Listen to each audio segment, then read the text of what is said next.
The action film Black Widow was released July of this year and is quite different compared to the rest of the work produced by Marvel. As we get into this video, I will explain the problems of social construct of gender and intersectionality that the Marvel Universe plays into. Before the release of Black Widow's own movie, she was definitely sexualized a lot more in past Marvel films. There was a lot of controversy about the Iron Man 2 movie considering the outfits she is made to put on and the things that are said about her. Before I show a short clip from the movie, I would like to mention that Scarlett Johansson was interviewed about this movie and had some interesting things to say. She said, "You look back at Iron Man 2, and while it was really fun and had a lot of great moments in it, the character is so sexualized, you know? Really talked about like she's a piece of something, like a possession or a thing or whatever." Here's the scene. She is from legal, and she is potentially a very expensive sexual harassment lawsuit if you keep ogling her like that. You can read Latin or you can write Latin, but you can't speak Latin. Because she modeled in Tokyo. Well, I need her. She's got everything that I need. Rule number 1, never take your eye off your opponent. oh my God! Happy! That's what I'm talking about. Will that be all, Mr. Stark? Yes, that will be all, Miss Freshman. Thank you very much. I want one. No. General Dreykov, as shown here, is the creator of the Black Widows, and from his point of view, that is all a Black Widow is, a lethal assassin possessed by the Red Room, where they were trained their whole lives. Just a thing. But Iron Man doesn't know that at the time, and still treats her like an object, by saying, "I want one," and plays into the role of men objectifying women. This is another one of her outfits in the movie, and I feel the need to also mention that this movie is directed by Jon Favreau and produced by Kevin Feige, both men.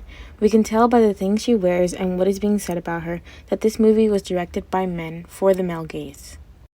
What she wears and how she wears it is not something that is made to fight in. For example, we can see that she is usually made to fight with her hair down in past films, but in her own movie, filmed by Kate Shortland, a woman, she is put in a decent functioning, less revealing suit and has her hair out of her face. Funny enough, there are men who actually believe that there is no problem with the women in the Marvel Universe being sexualized and that the Marvel men are being sexualized the same, if not more. And to that, I have this video by Jace Dubes to agree with. Men think that this is the female gaze.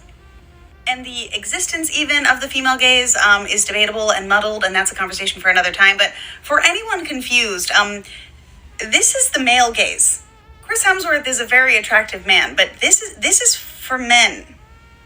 All of the shirtless muscle shots in the MCU, that's a male power fantasy, not a female sexual fantasy. Because, yeah, tons of women are attracted to him, but this is not for... I definitely agree that the female fantasy is a whole other topic for a whole other time, but she has a point.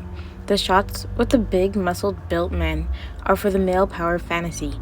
It is Black Widow's own movie where there is a female superhero who is respected despite her rocky past, and of course, we cannot talk about the social construct of gender without intersectionality and the involvement of other systems of power like heteropatriarchy, sexism, colonization, and ageism.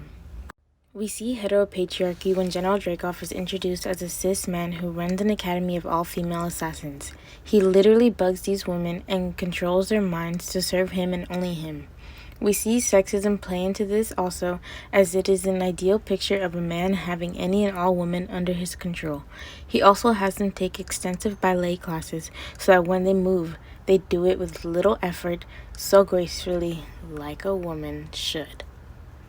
Colonization is being heavily touched on, seeing as that is the whole reason for this Red Room Academy.